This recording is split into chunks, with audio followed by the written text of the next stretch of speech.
தங்கம் விலை ஏறினதுனால சூரியவர்தன் யாரும் தொட முடியாத உயரத்தை தொட்டுட்டான். இந்த சாம்ராஜ்யத்தை கட்டி காப்பாத்துறதுக்கு 5 பார்ட்னர்களை 5 தூண்களா பயன்படுத்திக்கிட்டான்.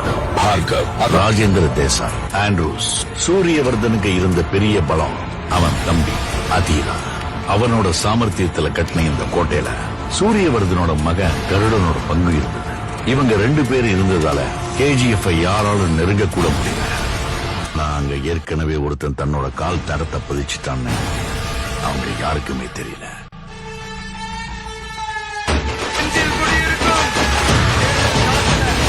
Powerful people come from powerful places. Andrews எப்போ பாம்பேயை லாலிபாப் ராக்கிக்கு அந்த சமுத்திரம் கூட சின்ன குளம் மாதிரி ஆயிடுச்சு.